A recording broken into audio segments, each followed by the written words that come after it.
자, 오늘 저는 설교의 제목을 뭐라고 정할까 고민하다가 주의 종이 부스러기라도 먹게 하소서라고 하는 제목을 정하였습니다. 참 제목을 또 하나 정하는 것도 여러분 고민이 많이 됩니다. 그래서 내 믿음이 크도다라고 하는 제목을 정할까, 아니면 수로보니게 여자의 큰 믿음을 정할까라고 생각하던 중에 주의 종이 부스러기라도 먹게 하소서라고 하는 제목으로 정하였습니다. 여러분, 아마 이 설교는 참 많이 들었을 것입니다. 가난한 여자가 예수님의 식탁에서 떨어지는 그 부스러기라도 내가 받아 먹겠다고 하는 이 여자를 우리가 본받으십시다라고 하는 그 설교를 참 많이 들었을 것입니다. 먼저 오늘 말씀에 등장하는 이 여자는 가나안 여자이고 두로와 시돈 지방에 살고 있었습니다. 여러분, 두로와 시돈 지방은 지금의 서남부 시리아 지역입니다. 그리고 여러분, 이 여자는 가나안 여자입니다. 여러분, 노아의 아들이 쉐맹인데 셈, 함, 야벳이죠. 그러니까 바로 그 중에 함의 아들 가나안입니다. 함의 아들. 그래서 늘 함의 아들 가나안이라고 이렇게 명칭을 붙이고 있는 것이죠. 이 여자가 참 가난한 여자인 것은 함의 후손입니다. 그러니까 여러분들이 아시다시피 노아가 술을 먹고 장막에서 이제 막 벌거벗은 채로 잠을 잤습니다. 하체를요 다 드러내고 잠을 자는 그 아비의 그 모습을 형제들에게 고자질한 사람이 누구였는가 하면 함이었습니다. 그래서 함의 후손들은 저주를 받게 되어지는데 너희들이 죄 가운데 거하게 될 것이라고 하는 저주를 받게 됩니다.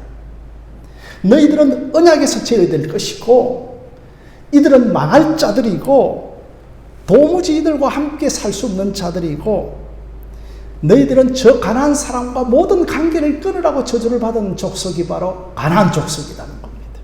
그런데 예수님께서는 이 두로와 시돈 지방으로 들어가셔서 아니 이 여자를 가리켜서 여자여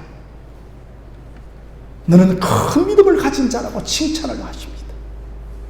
오늘 어떻게 해서 이런 놀라운 일이 일어났는지를 저와 여러분들이 한번 상고해보는 시간을 갖도록 하겠습니다. 우리 예수님께서는 주로 이제 갈릴리 그리고 또한 유대 지역을 중심으로 구원 사역을 행하셨습니다. 아니 그런데 두로와 시돈 지방까지 가셔서 이 가나안 여자에게까지도 구원 사역을 행하고 계십니다. 한마디로 이 구원의 지경이 지금 이방 지역까지 넓혀지고 있는 것입니다.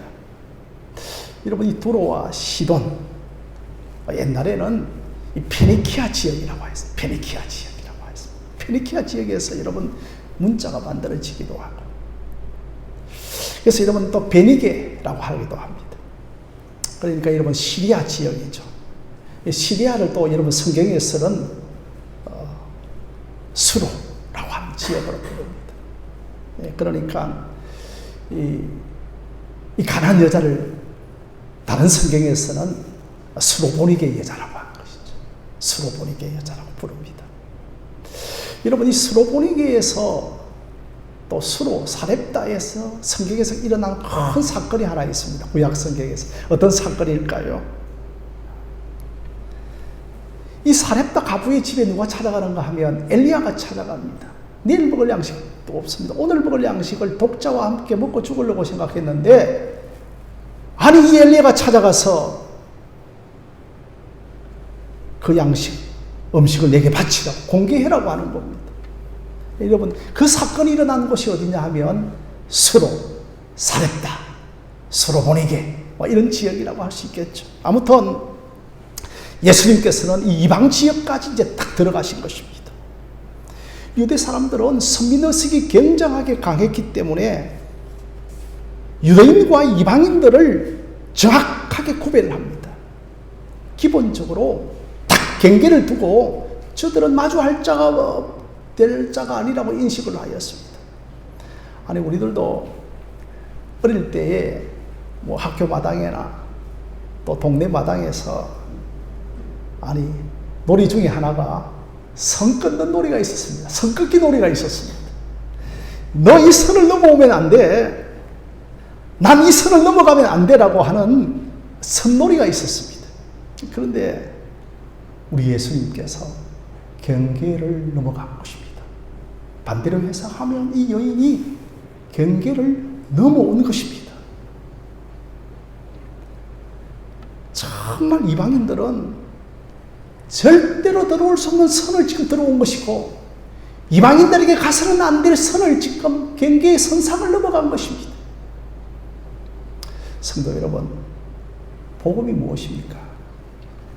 복음이란 경계를 넘어가는 것입니다. 복음이란 무엇인가? 반대로 경계를 넘어오는 것입니다. 검줄이 쳐져 있는 이방인들에게 복음의 경계가 들어가는 겁니다. 유대인들은 이 복음은 우리들만의 복음이고 철저하게 검줄을 치고 경계를 지니고 있었는데, 이 여자가 그 경계 안으로 들어온 것입니다. 자, 이 여자에게 딸이 하나 있었는데, 성경에서는, 오늘 마태복음에서는 흉악한 귀신이 들렸다 하고, 다른 복음서에서는 더러운 귀신이 들렸다고 합니다. 그래서 여러분, 흉악한 귀신 들린 것이 구체적으로 무엇인지 알려주지는 않지만, 자, 저 아이 분명히 귀신 들린 질환이야, 귀신 들린 정신병이야 알 정도로 막 눈이 뒤집혀지고 막 물과 불에 함부로 뛰어들어가기도 하는 그 정신질환을 앓고 있었던 귀신 들린 병이었습니다. 그러니까 이 가나안 여인은 부정적인 것밖에 없습니다. 유대인의 관점에서 보면 모든 부정적인 요소를 다 갖추고 있는 요소가 이 여자입니다. 왜냐하면 함의 후손 가나안 여자고, 또 이방 지역에 살고 있고, 심지어 귀신 들린 딸을 두고 있습니다. 그러니까 조건으로 따지면, 신분으로 따지면 복음의 경계 안으로 들어올 수 없는 조건이고 신분입니다. 그런데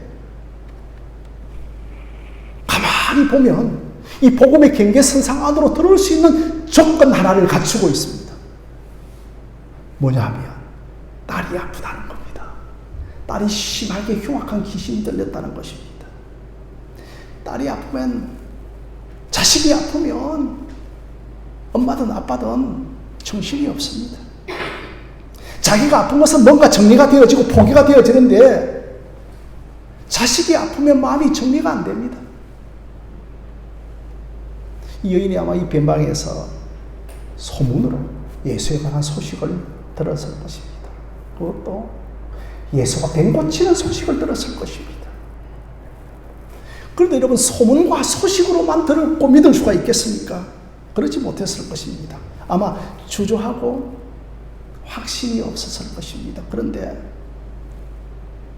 딸이 아프다는 것, 이 딸이 아프다고 하는 이 악조건이 발생한 것 때문에 예수를 찾게 된 것입니다. 그러니 여러분, 딸이 아프다고 하는 이 악조건이 예수를 찾는 호조건이 되어진 것입니다. 같은 조건이라도 여러분, 작용과 방향이 다 다릅니다. 저 같은 경우에는 그 몸이 아픈 것이 동기가 되어져서 목사가 되게 한 동기가 작용하게 된 것이죠. 그러니까 몸이 아프다고 하는 이 악조건이 예수를 찾게 되는 호조건이 되어진 것입니다. 이스라엘 제가 가보지 않았는데 언젠가는 한번 그 유적지를 한번 탐방하고 싶죠. 그런데 이스라엘 지역에 가면 경계선상, 경계지역이 많다고 합니다. 그러니까 이 말은 이 경계선에서 딱 한쪽 발만 넣었으면 막 따뜻하고 습한 바람이 확 불어오고, 또 저쪽으로 발 한 발자국만 움직이게 되어지면 갑자기 차가운 연기가 불어오는 경계선상이 많다는 것입니다. 그런가요? 우리는 다 복음의 경계선상에 선 자들이었습니다. 한 발자국 안으로 들어오면 복음의 경계 안으로 들어오게 되어지는데, 여러분, 이게 결코 쉬운 일이 아니었습니다. 어떤 분은 수십 년이 걸려도 복음의 경계선상 안으로 들어오지 않는 사람들도 있습니다. 그래서 하나님께서 우리를 고난과 아픔이라고 하는 경계선상 안에 두시고서는 예수님을 찾게 하시는 것입니다. 그러니까 악조건이 호조건이 되게 하시는 것입니다. 그러니까 이자가 가난한 여자고 도로와 시돈 지방에 살고 있었기 때문에 여러분 이것 가지고 예수님 찾지 않습니다. 아니 딸이 병에 걸리니까 예수를 찾기를 시작하는 것입니다. 그러므로 오늘 저와 여러분들이 예수님을 찾을 계기를 주신 하나님을 찬양하시기를 바랍니다. 그렇다면 지금의 나의 악조건이 호조건으로 되게 하실 수 있는 하나님이십니다. 그 예수님께서 아무도 가기를 싫어하는 해모 지역, 개토 지역이었던 두로와 시돈 지방으로 들어가십니다. 예수님이 자기 마을에 오신 것을 알고 이 여자는 간절하게 예수님을 찾고 부르짖기를 시작하는 것입니다. 그 남들이 바라볼 때 우리가 성경을 읽을 때는 예수님께서 두로와 시돈 지방에 들어가신 것은 우연이다 그렇게 생각하지만 신자에게는 우연이 없고 필연이 있습니다. 신자에게는 우연이 없고 필연적 승리만이 있는 것입니다.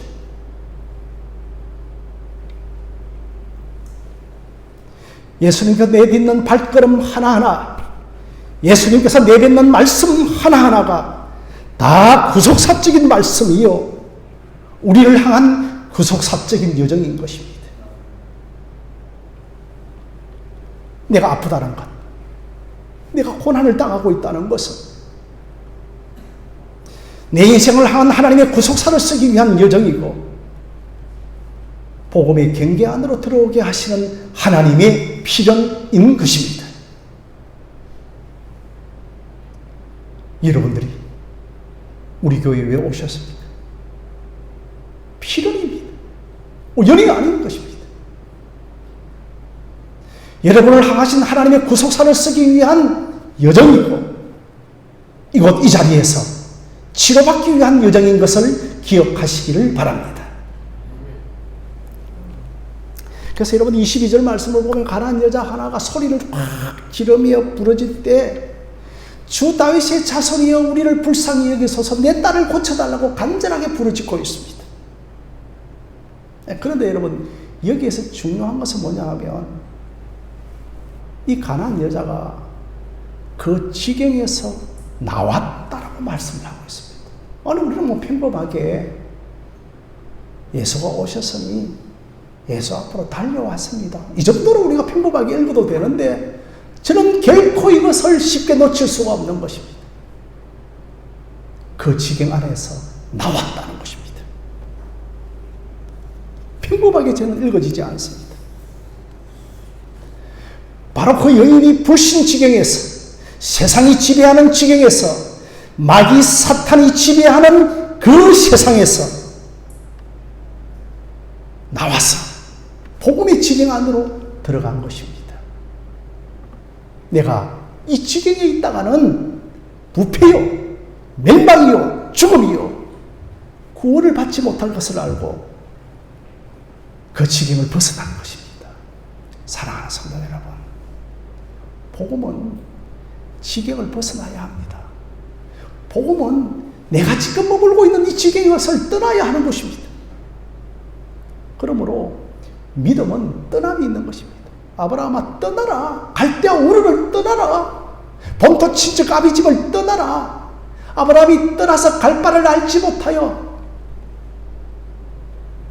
그 갈대아 우르의 지경을 떠나서 복음의 지경 안으로 떠나야 하는 것입니다. 우리가 계속해서 불신 지경 안에 머물러 있으면서 복을 달라고 외쳐도 안 되는 겁니다. 제일 중요한 것은 뭐냐 하면 그 불신 지경에서 사단 마귀가 지배하는 지경에서 우리가 떠나야 하는 것입니다. 이거 여러분 첫 번째 주는 교훈입니다. 나의 지금의 악조건을 호조건의 계기로 만들어주시는 하나님이신 것입니다. 그래서 이 여인이 이제 예수님에게 달려가서 간절하게 부르짖고 찾고 외칩니다. 어떻게 외치는가 하면 주 다윗의 자손이여 나를 불쌍히 여겨달라고 외치고 있는 겁니다. 아니 여러분, 이 여인이 정확하게 소문으로 들은 복음인데, 풍문으로 들은 복음인데 정확하게 예수님을 알고 부르고 있습니다. 주 다윗의 자손이여라고 부르고 있습니다. 복음을 제대로 배운 적도 없고 설교를 제대로 들은 적도 없고 성경 공부를 통하여 배운 적도 없습니다. 그런데 오히려 저 유대인들보다도 복음이신 예수 그리스도를 선명하게 알고 있는 것입니다. 어떻게 예수님을 부르고 있다고요? 주 다윗의 자손이여라고 부르고 있습니다. 그 유대인들은 구주가, 그리스도가, 메시아가 아브라함과 다윗의 혈통으로 오실 것을 그들은 믿었습니다. 그런데 정작 다윗의 혈통으로 오신 예수 그리스도가 오셨지만 유대인들은 예수를 인정하지 않았습니다. 그런데 이 여인은 주 다윗의 자손이요, 당신은 나의 구주요, 메시아요, 그리스도요, 하나님이신 것을 고백하고 있는 것입니다. 여러분, 우리 한국 사람들이, 한국 교회 교인들이 예수를 참 잘 믿는다고 생각하는데, 제가 몇 번에 걸쳐서 선교지에 나가보면, 아니 우리보다 더 순수하게 잘 믿는 그 원주민들을 선교회에서 제가 만나게 되는 것입니다.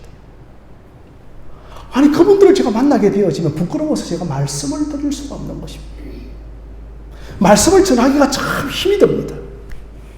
그때 제가 깨닫는 것은, 선교는 하나님이 하시는 것이구나. 하나님이 이 여인에게 이미 믿음의 씨앗을 뿌려놓았구나. 믿음의 씨앗을 이미 심어놓았구나. 그걸 선교지에서 제가 배우고 돌아옵니다. 설교를 제대로 들은 적도 없고 공부를 한 적도 없고. 그런데 예수에 대한 고백이요, 우리보다 더 선명한 것입니다. 지금 옆에 있는 제자들마저도 이 여인의 믿음을 따라가지 못합니다.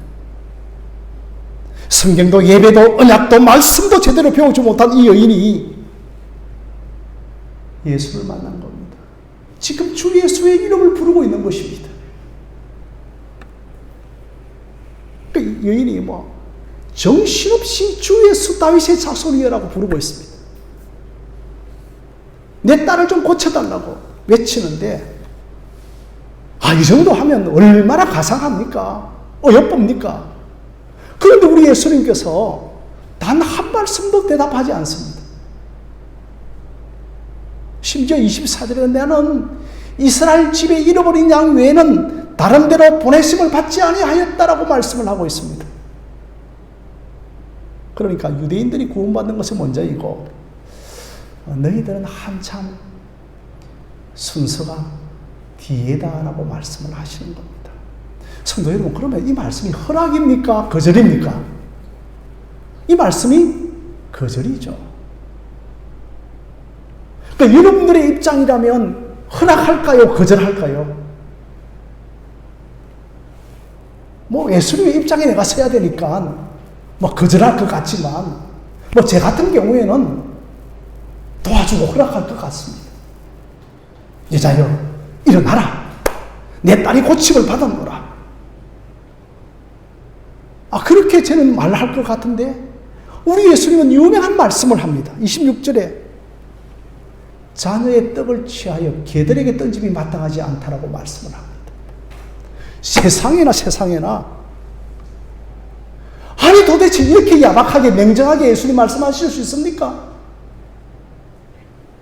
자녀들은 이스라엘 사람들이고 개는 가나안 여인이고 이방인들입니다. 그러니까 여러분, 유대인들은 이방인들을 개 취급하였거든요. 그래서 저 유대인들은 이방인들을 가리켜서 하나님께 예배하는 영혼이 없다고 생각했습니다. 미국의 개척교회 초기에도 저 흑인들에게는 남부 지역에서는 흑인들은 예배하는 영혼이 없다고 생각하였습니다.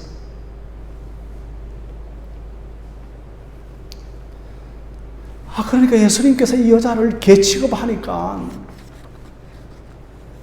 얼마나 마음이 상심이 되겠습니까? 여러분, 개들도 종류가 있습니다. 두 종류가 있어요, 개가. 아니, 막 들개처럼요, 마음껏 제멋대로 돌아다니면서 아무것이나 먹고 뒤지는 쓰레기나 뒤지는 개가 있지만, 여기서 개는 뭐냐면 집에 기르는 개입니다.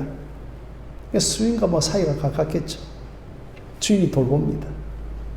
아니, 요즘 뭐 주인이 돌보는 개는 뭐 안방에 들어가고 같이 잠을 자기도 하고요.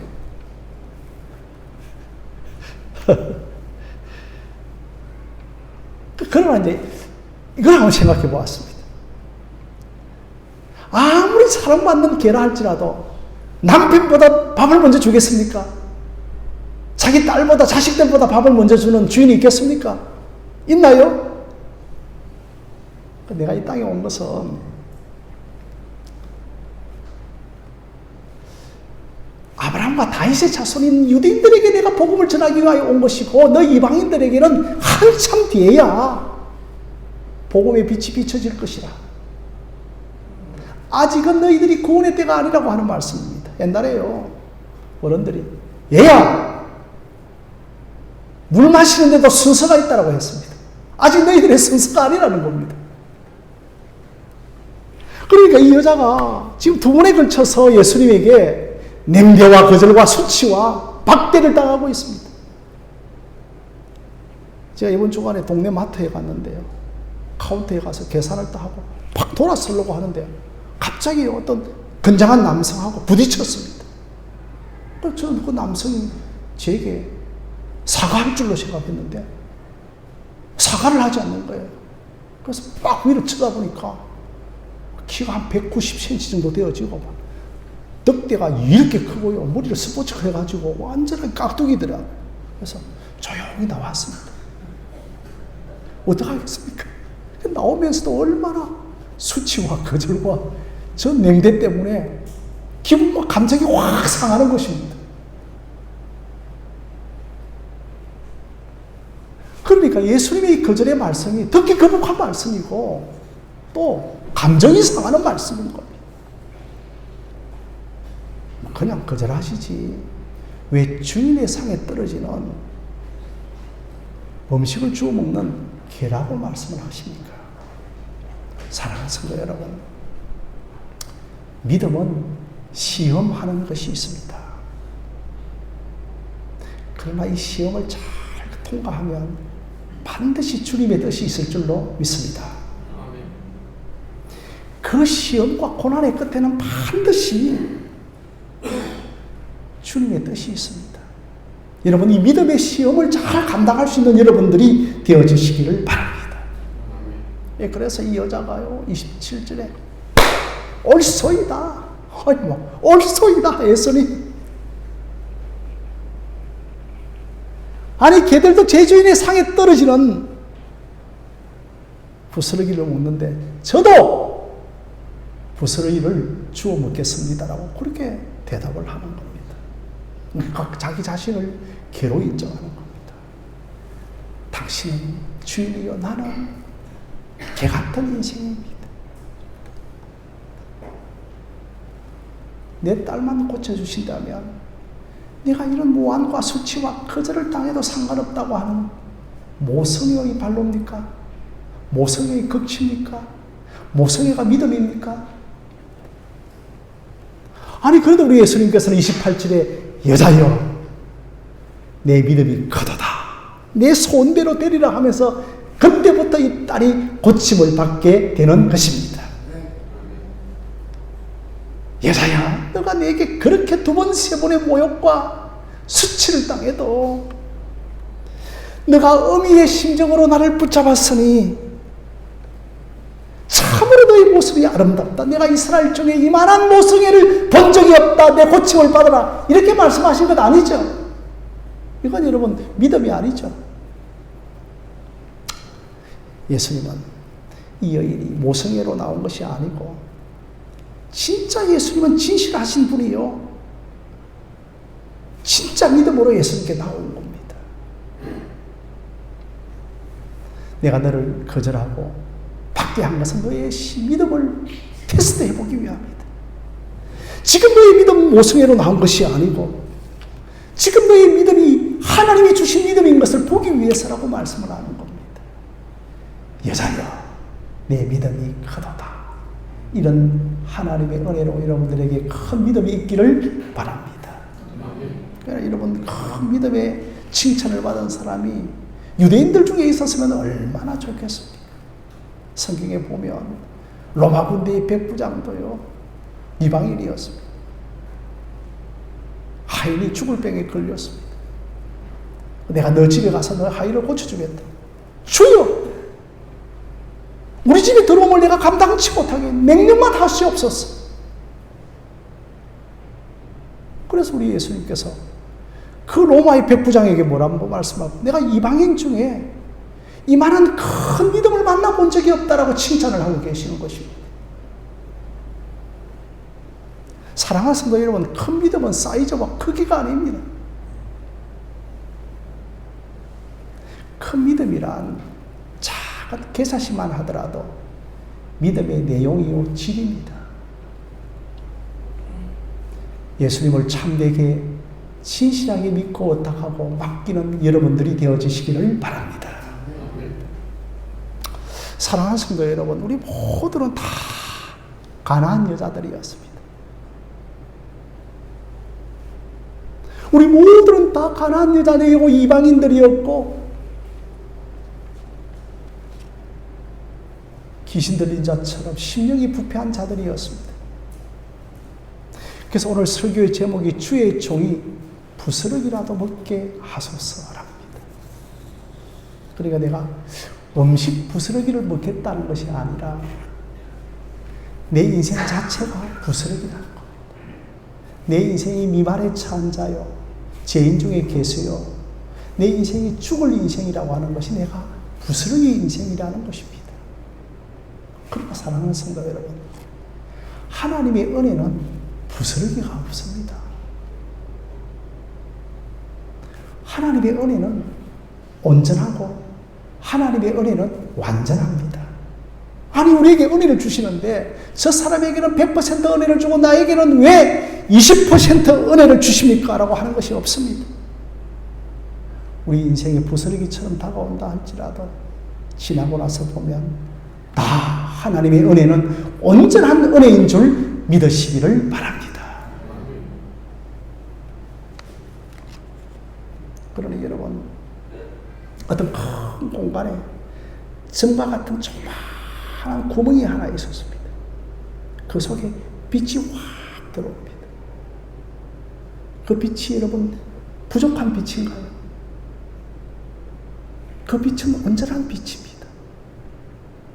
그 빛이 확 구멍 속으로 들어왔지만 온전한 빛이기 때문에 그 빛이 내 영혼에 비춰지기만 하면 빛의 역사가 일어나고 빛의 자녀가 되어질 줄로 믿습니다.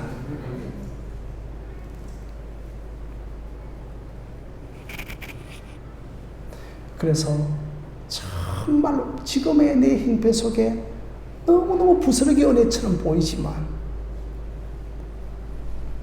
나중에는 그 은혜가 얼마나 큰가를 여러분들이 목도하게 될 것입니다. 이렇게 이 여자처럼 기가 막힌 현실이 있습니까? 참 내 인생을 뒤돌아보면 기가 막힌 현실이다. 두로와 시돈 지역에 살고 있고 수로보닉의 여인이고 가나안 여인이고 귀신 들린 여인, 정말 저들의 형편이 어떠 할지 몰라도 지금 내가 처한 상황이 이 여인처럼 기가 막힌 현실이다.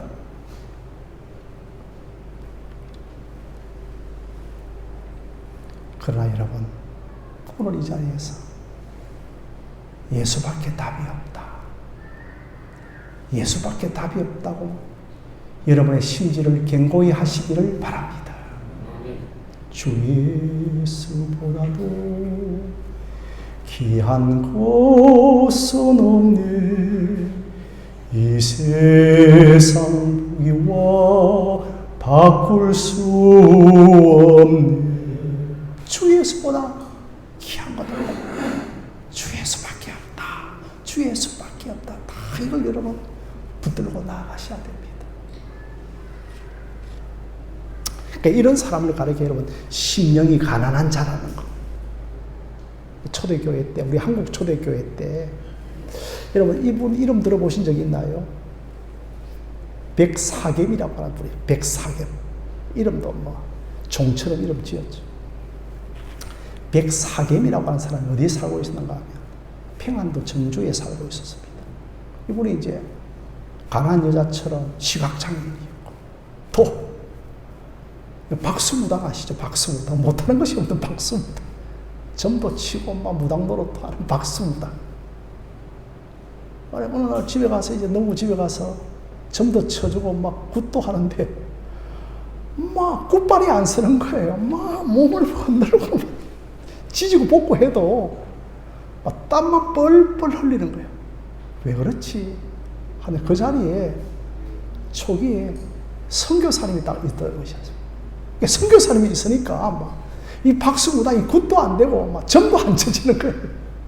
그래서 나중에 알고 보니까 그 선교사님이 그 자리에 있었던 것이었어요. 그래서 선교사님이 그 백사겸에게 이런 말을 합니다. 당신의 자식이 잘 되려면 예수 잘 믿으십시오. 예수 믿으십시오. 그 말 한마디 합니다.